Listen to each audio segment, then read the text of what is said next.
Hey guys, so today we're going to be trying out the CLE DE PEAU Radiant Fluid Foundation Natural.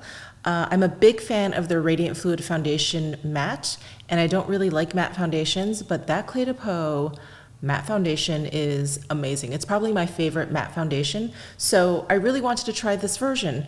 Now, I believe this has been out elsewhere outside the US for a while, but I believe it's new to the US, like relatively new, maybe over the last couple of weeks or so. It does have SPF 25, and the SPF is a mixture of physical and chemical sunscreen, and I did get the shade 020, light medium ochre. That's the shade that I usually get when it comes to CLE DE PEAU foundation, so I'm pretty sure it's going to work for me.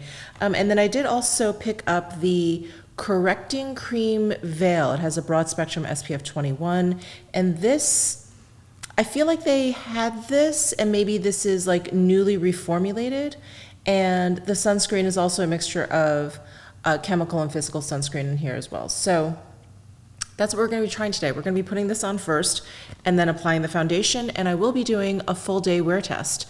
So let's dive right in. I did purchase these off of the Nordstrom site, and I'll have like the prices and everything down below my description box because I can never remember. So here is the Correcting Cream Veil. It comes in this tube. It is 1.4 ounces, and this is made in the US. Oh, how interesting. CLE DE PEAU is a Japanese brand, so that's surprising. All right, let me go ahead and squeeze some out. It has like a pointy tip dispenser, and oh, it has like a thinner texture, and I see now why it's called a correcting cream veil, because there's a little bit of a skin tint to it. Not much, but a little bit.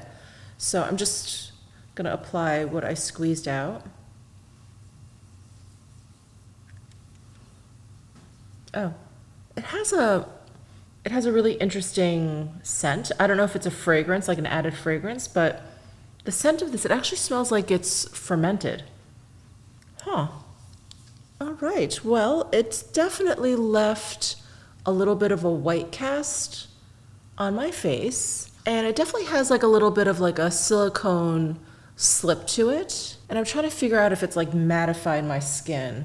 I don't think so. I think it's left my skin with like a skin-like finish. It looks very natural. I don't feel like I look particularly dry, but I definitely don't look glowy or anything. I was hoping this could be a product I could wear by itself, you know, on those days where I'm feeling really low maintenance, but I feel like it really makes my face look quite a bit paler than my neck, which is saying a lot because my face, without anything on it, is considerably tanner than my neck.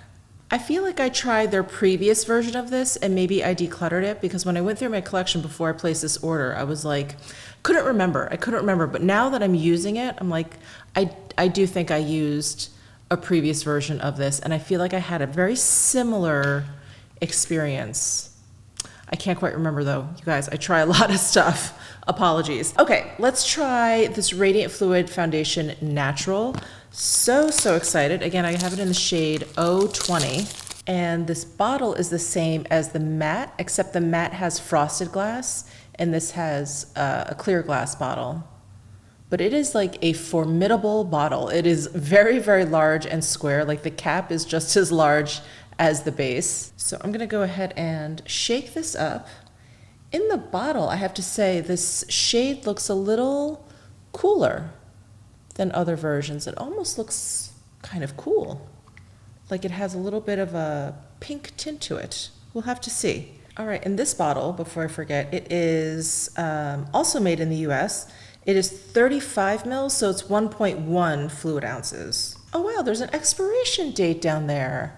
I wonder if that's new, or this is just the first time I'm realizing this. Anyway, mine expires January 2023. Good to know. Okay, so there's a pump dispenser. I'm gonna pump some out onto the back of my hand. Just gonna start with about a pump and a half. And this has, as you can see, fairly runny texture. And I've got my CLE DE PEAU foundation brush here. I'm gonna go ahead and pick some up. Start here. Oh, okay, yeah, the shade looks a little bit warmer on my face versus the way it looked in the bottle. I don't know why it looks so cool in the bottle.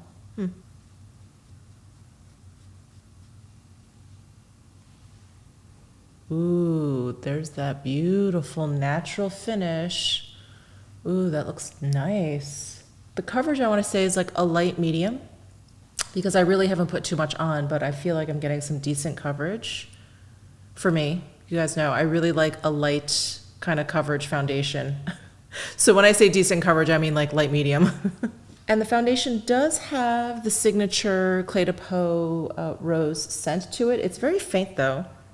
I only feel like I could smell it when I was kind of waving the brush around my nose. Very interesting. I don't know if it's that correcting cream veil underneath, but when I get 020, sometimes I feel like it's a little bit too warm, a little bit too deep for my skin tone. And so sometimes I get 010 as well. I think I have that in the matte foundation.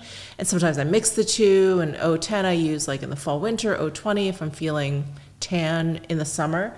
But this 020 I feel like is a little on the pale side. I don't think I'm tan at all for me this summer. I really haven't gotten that much sun. I have noticed that about the CLE De Peau foundations. I do feel like if you stick to one shade, it'll vary just a little bit within that one shade. Okay, I'm just gonna put a little bit more on.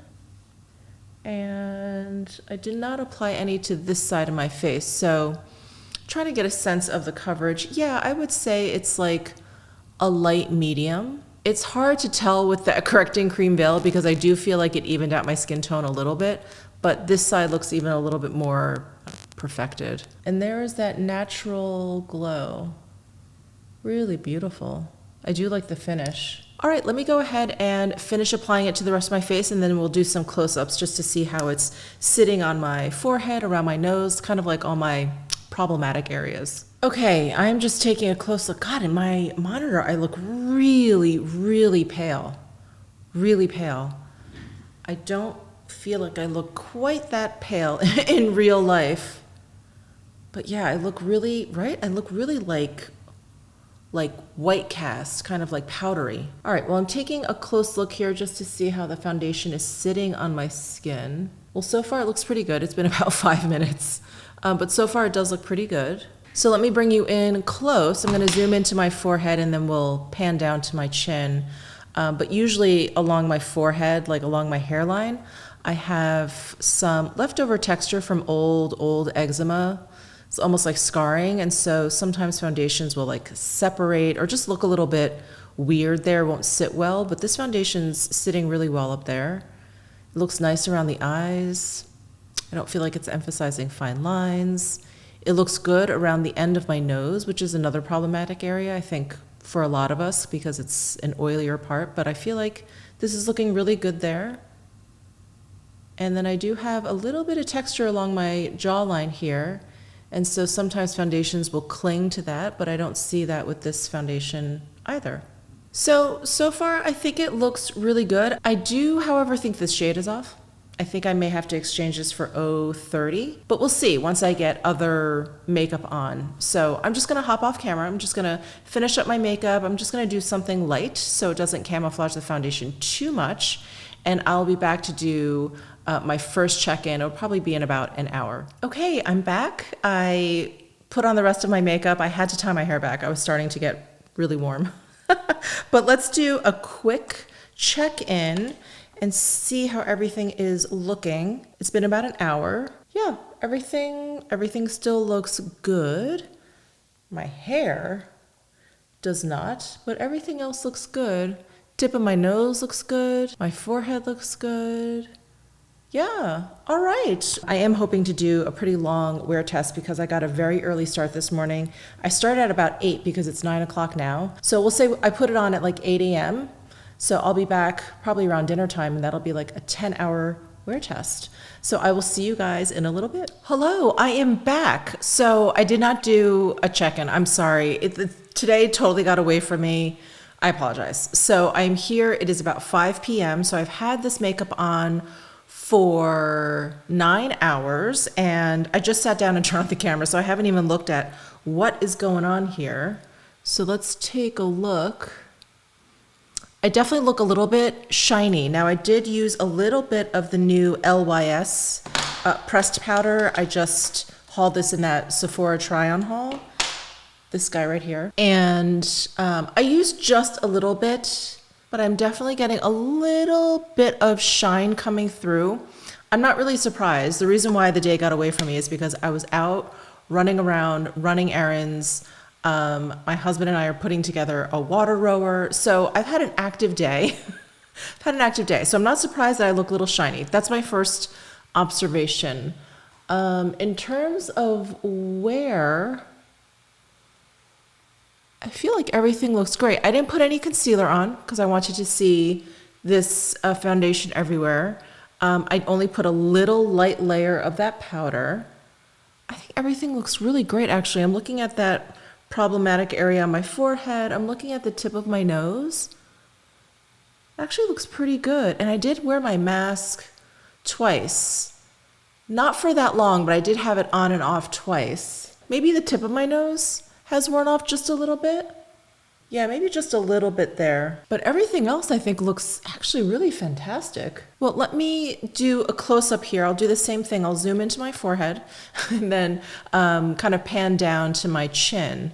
So yeah, if you'll take a look at my hairline, that's usually where I get a little breaking up or a lot of wearing away. And that actually looks great. I don't see any wearing away actually. And coming down like underneath my eyes and everything, it looks good. It doesn't look dry. It doesn't look like it has sunken into my fine lines or anything.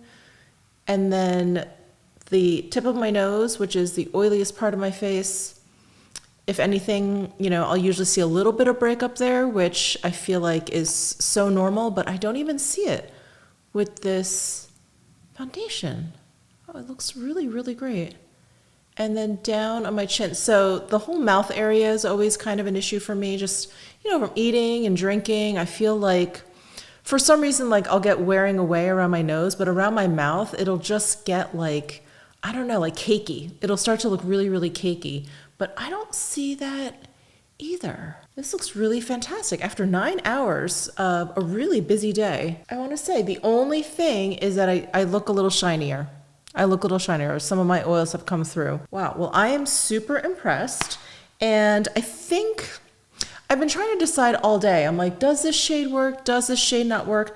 I think I'm gonna keep this. I think I'm gonna keep this 020 because we're coming to the end of summer. The cooler months are coming. In Vegas, it's always kind of sunny, much to my chagrin.